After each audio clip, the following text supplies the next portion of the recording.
Hello everyone, I am Shefali, your business studies teacher from Vishwas School. Students, in our previous video, we have discussed about principles of management. Today, we will talk about scientific management and its principles. So, firstly तो हम discuss करते हैं कि ये scientific management का concept है भी क्या और ये आया कहाँ से, किसने दिया। ये कॉन्सेप्ट दिया फ्रेडरिक विंसलो टेलर, या शॉर्ट में इन्हें बोला जाता है टेलर। तो इन्होंने ये कॉन्सेप्ट दिया साइंटिफिक मैनेजमेंट का। एक इनकी बुक पब्लिश हुई, प्रिंसिपल्स ऑफ साइंटिफिक मैनेजमेंट, 1911 में। उस बुक में इन्होंने कुछ प्रिंसिपल्स दिए साइंटिफिक मैनेजमेंट के। ओके, अब जो ये टेलर थे, इन्होंने यूएसए में 1878 में सिर्फ एक लेबरर के रैंक को ज्वाइन किया था। एज लेबरर इन्होंने उस कंपनी को ज्वाइन किया। मिडवेल स्टील कंपनी नाम था उसका।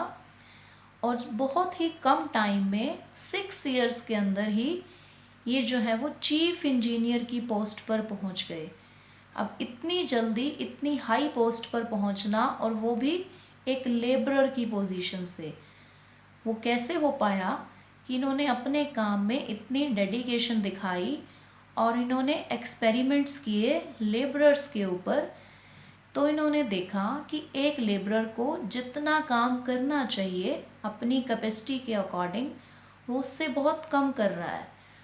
तो इन्होंने अपना रिसर्च वर्क स्टार्ट किया कि कैसे इम्प्रूव किया जाए, उनकी जो काम करने की कैपेसिटी है उसको कैसे बढ़ाया जाए। तो तब इन्होंने एक कॉन्सेप्ट लाया कि एक जो ट्रेडिशनल मैनेजमेंट है ना, इसे छोड़कर साइंटिफिक मैनेजमेंट को लोग अपनाएं, कि मैनेजमेंट को आप साइंटिफिक आउटलुक दें। मीन्स आपके काम में जो डिसीजन मेकिंग है वो बैलेंस्ड होनी चाहिए, काम को एनालाइज किया जाए कोई भी एक्शन लेने से पहले। उस कॉन्सेप्ट को इन्होंने दिया। अब हम डिस्कस करते हैं कि साइंटिफिक मैनेजमेंट क्या है और इसके क्या कुछ फीचर्स होंगे। ओके, बेसिकली साइंटिफिक मैनेजमेंट का मतलब है कि कोई भी आपको काम करना है, कोई भी एक्शन आपने लेना है, तो सबसे पहले आप उसको एनालाइज कर लो।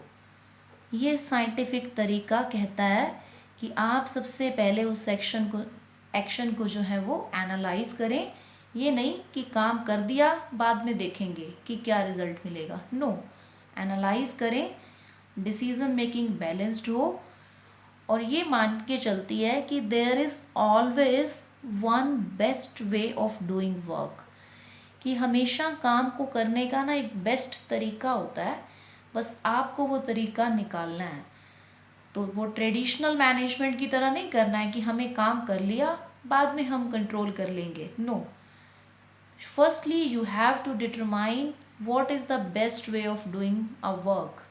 Okay, scientific management is about कि आप क्या करवाना चाहते हैं अपने एम्प्लॉयज से, what you we want are meant to do, कि आप अपने एम्प्लॉयज से क्या कराना चाहते हैं। उसके बाद देखना, seeing it they do it in the best possible and cheapest way. Means resources की वेस्टेज भी नहीं होनी चाहिए, काम भी बेस्ट तरीके से पूरा होना चाहिए, कि काम की क्वालिटी भी अच्छी हो और रिसोर्सेज का वेस्टेज भी जो है वो मिनिमम रहे, ये आपको इंश्योर करना है। बस काम को एनालाइज करें, तभी आपका काम जो है वो बेस्ट पॉसिबल वे में पूरा होगा। तो हिट एंड ट्रायल अप्रोच नहीं अपनानी है कि काम करके फिर देखते हैं कि क्या रिजल्ट मिलेगा। तो यहाँ अब इस डिस्कशन से हम क्या इसके फीचर्स एनालाइज कर सकते हैं साइंटिफिक मैनेजमेंट के, कि एक तो है ये सिस्टेमैटिक अप्रोच, क्योंकि देखो आपको बता रही है ना कि काम को करने से पहले समझो, सोचो और फिर करो, डायरेक्ट करो नहीं है, यहाँ समझना और सोचना है पहले। तो इसीलिए कह रहा है कि एक सिस्टमैटिक अप्रोच है, एक सिस्टम सजेस्ट करती है काम को करने का। उसके बाद हमें कहा जाता है कि ये जो आपकी साइंटिफिक मैनेजमेंट है ये लाती है मेंटल चेंज, मीन्स माइंड के लेवल पर आपकी सोच को बदलती है। एज एम्प्लॉय और एज मैनेजर, जो ओनर्स हैं या फिर जो मैनेजर की पोस्ट पर है पर्सन, उसके बीच और लेबरर्स के बीच रिलेशनशिप को बेटर करती है। दोनों ही पार्टीज़ को ये बताती है कि सिर्फ प्रॉफिट के पीछे नहीं भागना है, एफिशिएंसी को इम्प्रूव करना है, अच्छे टारगेट्स होने चाहिए आपके। तो उससे क्या होगा, आपकी एफिशिएंसी इम्प्रूव होगी, तो अल्टीमेटली दोनों का फ़ायदा है इसमें, लेबरर्स का भी और मैनेजमेंट का भी। तो मेंटल चेंज लाएगी, इससे क्या होगा, रिलेशनशिप भी बेटर होंगे दोनों के बीच। नेक्स्ट हम कहते हैं ये करती है डिस्कार्ड्स ट्रेडिशनल मैनेजमेंट, कि जो आपकी ट्रेडिशनल मैनेजमेंट है उसे ये कहती है कि डिस्कार्ड, छोड़ना है आपको। मीन्स ट्रेडिशनल तरीक़ों से काम नहीं करना है, कि आप सोचें कि हमारे पुराने ज़माने में तो ये काम ऐसे होता था, तो आज भी हम ऐसे ही करेंगे ये काम, क्योंकि उस टाइम के हिसाब से ये तरीका बेस्ट था। हो सकता है आज ना हो, आज उससे बेटर टेक्निक अवेलेबल हो, आज वो तरीका बेस्ट नहीं है, क्योंकि दुनिया ग्रो कर चुकी है, टाइम बदल गया है। तो ट्रेडिशनल मैनेजमेंट को छोड़ते हुए आपको साइंटिफिक आउटलुक अपनाना है। नेक्स्ट आपके पास जो फीचर होगा वो है कि यहाँ पर रहती है स्ट्रिक्ट ऑब्जर्वेशन ऑफ रूल्स, कि जो आपके रूल्स हैं साइंटिफिक मैनेजमेंट के उन्हें स्ट्रिक्टली फॉलो करना होता है। टेलर ने बोला कि रूल्स बनाए ही बहुत ध्यान से जाते हैं, ऑलरेडी सोचा समझा सब जा चुका है, तो अब आपको उन रूल्स को स्ट्रिक्टली फॉलो करना है, उसमें कोई छूट नहीं है। नेक्स्ट आपके पास जो फीचर है वो है इम्प्रूव्स एफिशिएंसी, कि ये जो है साइंटिफिक मैनेजमेंट ये एफिशिएंसी को इम्प्रूव करता है वर्कर्स की, क्योंकि ये डिफरेंट टाइप ऑफ स्टडीज़ करता है वर्कर्स के ऊपर। हमने कहा ना कि टेलर ने भी काफ़ी एक्सपेरिमेंट्स किए। सो यहाँ उन्होंने बताया कि आप लेबरर्स का टाइम चेक करो, टाइम स्टडी करो कि कितने टाइम में वो काम को कर रहे हैं। आप मोशन स्टडी कर सकते हैं, मींस फिजिकली कितने एक्शन, कितना एक्टिविटी कर रहे हैं, मोशन स्टडी करो। फटीग स्टडी, मतलब कितना वो अपना रेस्ट का टाइम ले रहे हैं, वो स्टडी करिए। इससे क्या होगा, जो रिज़ल्ट आएंगे उनको देख करके आप फर्दर अपने एम्प्लॉयज़ को गाइड करेंगे, उससे उनकी एफिशिएंसी इम्प्रूव होगी। ओके, तो ये हमारे थे कुछ फीचर्स। अब हम डिस्कस करते हैं हमारे प्रिंसिपल्स ऑफ साइंटिफिक मैनेजमेंट। तो यहाँ टेलर ने 4 प्रिंसिपल्स दिए मैनेजमेंट के, जिनके बारे में हम डिस्कस करेंगे। Principles of scientific management. Okay,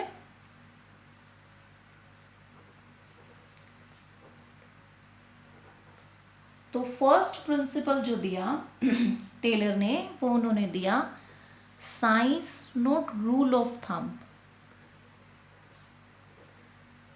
not rule of thumb. तो यहाँ इन्होंने कहा कि आपको साइंटिफिक वे को फॉलो करें। रूल ऑफ थंब मतलब कोई अंगूठा छाप, मीन्स पुराने तरीके नहीं फॉलो करने, कि आप कहें कि देखिए मेरे दादा परदादा तो इस काम को इस कंपनी में ऐसे ही करते थे, कि पुराने टाइम में तो क्लॉथ्स जो है ना वो इस टाइप में ही प्रोडक्शन होता था। आज नई मशीनें आ गई, नई प्रिंट करने की टेक्नोलॉजी आ गई, तो आप कहें नहीं हम तो ऐसे ही करेंगे, हमें नहीं अपनाना नया तरीका, तो वो गलत है। यहाँ टेलर ने बोला कि नई टेक्नोलॉजी, नई इनोवेशंस को देखें, उसके अकॉर्डिंग काम करें, तो उससे क्या होगा, एफिशिएंसी इम्प्रूव होगी, काम की क्वालिटी भी बेटर होगी और स्पीड से भी काम पूरा होगा। ओके, तो ईजियर, सिंपलर, क्विकर आप कह सकते हैं, ये सारे करेक्टरिस्टिक्स मिलेंगे आपको जब आप काम को साइंटिफिक वे में करेंगे। नेक्स्ट उन्होंने जो प्रिंसिपल दिया वो था हार्मनी नॉट डिस्कॉर्ड, मतलब जो आपके एम्प्लॉयज़ हैं और जो मैनेजमेंट है उनके बीच में जो है वो हार्मनी होनी चाहिए, अच्छा तालमेल होना चाहिए, लड़ाई झगड़ा नहीं होना चाहिए उनके बीच में, कि उनके बीच में किसी भी तरह की बिटरनेस का माहौल नहीं होना चाहिए, क्योंकि अगर ऐसा होगा तो फिर काम में इंटरप्शन आएगी, काम को अच्छे से नहीं पूरा कर पाएंगे वो लोग। ओके, तो वो लोग एक दूसरे को ऐसे जो है वो कंसीडर करें कि हम इंडिस्पेंसेबल हैं, मतलब हमें जो है वो अलग नहीं किया जा सकता, हम जो है वो एक ही गोल के लिए काम कर रहे हैं। नेक्स्ट आपके पास है कॉपरेशन नॉट इंडिविजुअलिज्म। सो यहाँ टेलर ने बोला कि आपको कॉपरेशन के साथ काम करना है, ये नहीं कि हर एक इंडिविजुअल अपने तरीके से ही काम को कर रहा है, कॉपरेट करना है एक दूसरे को, मीन्स एज अ टीम काम करना है आपको, टीम स्पिरिट के साथ।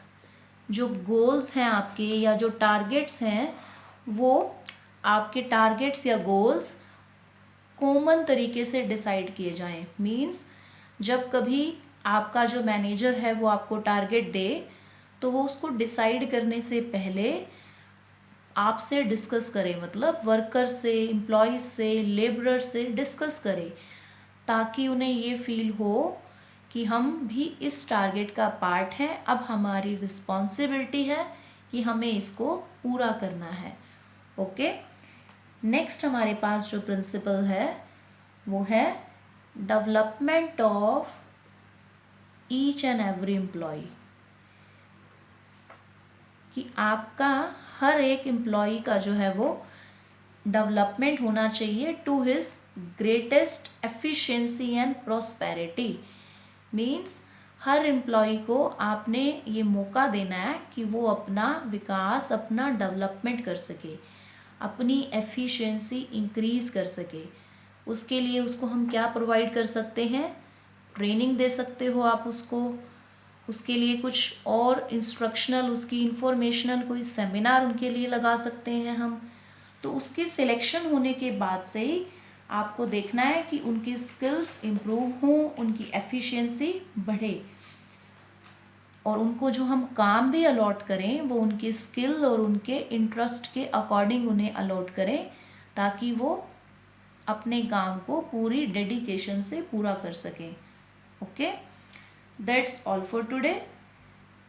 नेक्स्ट में हम डिस्कस करेंगे कुछ टेक्निक्स, और इन प्रिंसिपल्स के ऊपर आपको मैंडेटरी है कि केस स्टडीज़ को प्रैक्टिस करना है, बिकॉज ओनली प्रिंसिपल पढ़ने से नहीं होगा, उस पर बेस्ड प्रैक्टिकली केस स्टडीज़ को प्रैक्टिस करना होगा आपको। Okay, thank you so much.